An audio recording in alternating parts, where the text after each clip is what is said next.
بسم الله الرحمن الرحیم. سلام. نوراغا نوریم د افغانستان د الکترونیکي زده کړو د انګریزي ژبې ښوونکی.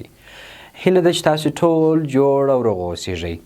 د انګریزي ژبې د زده کړې د لړۍ شپږویشتم درس ته په خیر راغلاست. په شپږویشتم درس کې تاسو ته د کلام د اجزاو یا د پارټس اف سپیچ د لړۍ په امتداد باندې ناون ته راغلي وو او په ناون کې مو بیا د هغه تعریف د هغه ډولونه او نن په درس کې تاسو ته ناون جندر یا جندر اف ناونز یعنی د نوم جنسیت وایو. نن په دې درس کې تاسو ته نوم د جنسیت له اړخه در پیژنو چې نوم د جنس له اړخه پر څو قسمه دی، پر څو ډوله دی او موږ او تاسو په لنډ او خلاص توګه باندې څنګه د دې درس څخه هدف واخلو. نو راځو د درس پر لور باندې. لومړی چې یو ځلې اقسام یا ډولونو ته راسو، لنډ جندر پیژنو چې د چیز څخه اخیستل شوی دی او هدف یې څه دی، معنا یې څه ده. Gender is taken from a Latin word. د جندر لغات یا کلمه د لاتینی کلمې یا لاتینی ورد یا لغات څخه اخیستل شوی ده چې هغه جنس دی. which means sort or kind، کوم چې د ډول یا قسم معنا ورکوي.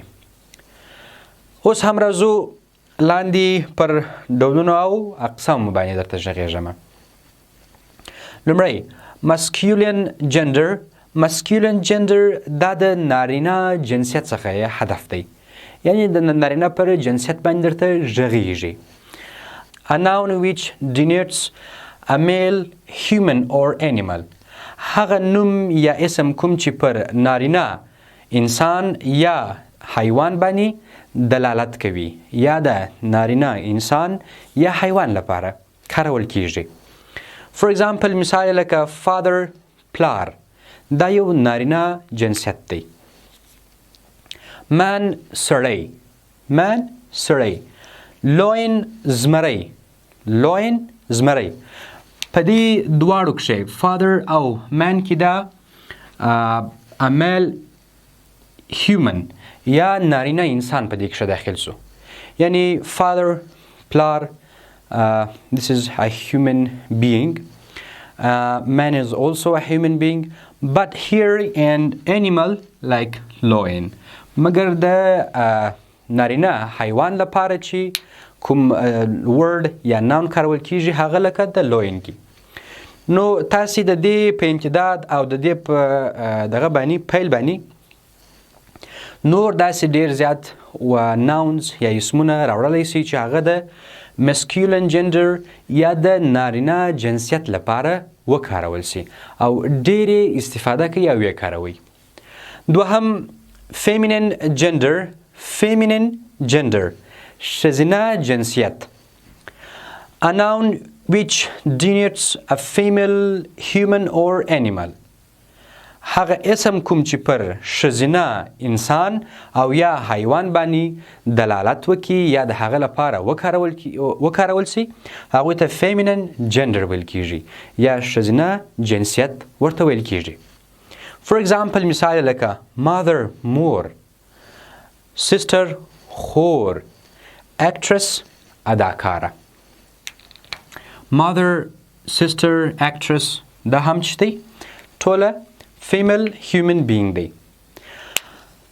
درېیمې common gender عام جنسیت دی. common gender عام جنسیت. a noun which denotes both male and female. هغه اسم کوم چې د نارینه او ښځینه دواړو جنسیت لپاره وکارول شي یا پر دواړو باندې دلالت وکړي. for example مثال یې driver چلوونکی، driver چلوونکی، teacher ښوونکی، child ماشوم. اوس دا یو عام ناون دی، یو عام اسم یا نوم دی.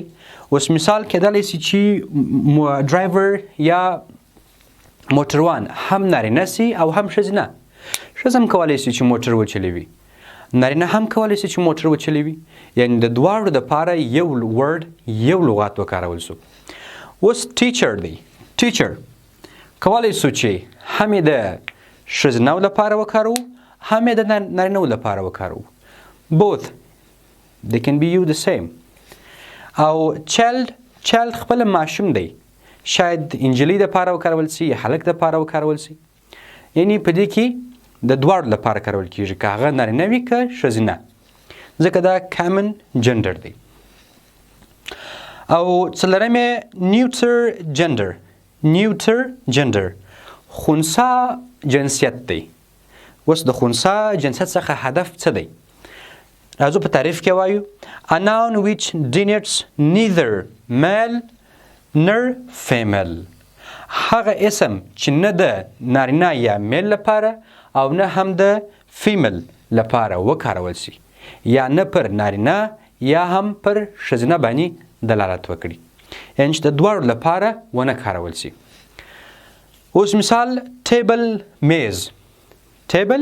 میز دا نه هم نارینه دی نه هم ښځینه، بلکې دا خنثا ناون دی، خنثا اسم دی، دا په یو کې هم نه شاملیږي. table چیر چوکۍ نه ښځینه دی نه نارینه، نه په ښځینه کې شاملیږي نه په نارینه کې شاملیږي، دا یو خنثا اسم دی. tree همداسې، ستون ډبره هم همداسې. په دې ځای کښې تاسې مکمل د ناون جنډر یا د نوم د جنسیت سره څه ناڅه بلد سولاست.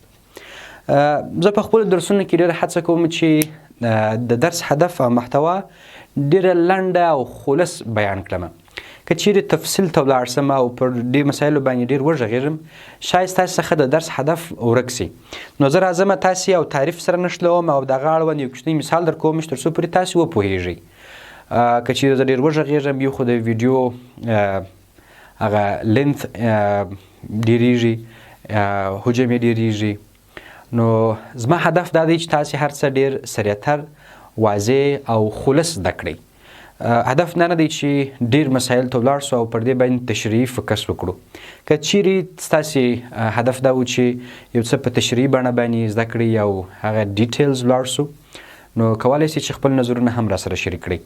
او زموږ هدف دا دی چې په راتلونکي کې پر نور درسونو باندې هم په همدغسې واضح او خلص توګه باندې رڼا واچوو او تاسو سره شریک کړو. د نن درس په شپږویشتم درس دی دا د ناون جنډر یا د نوم جنسیت و. هیله ده چې راتلونکي برخې هم راسره تعقیب کړئ او یو ځای راسره واوسیږئ.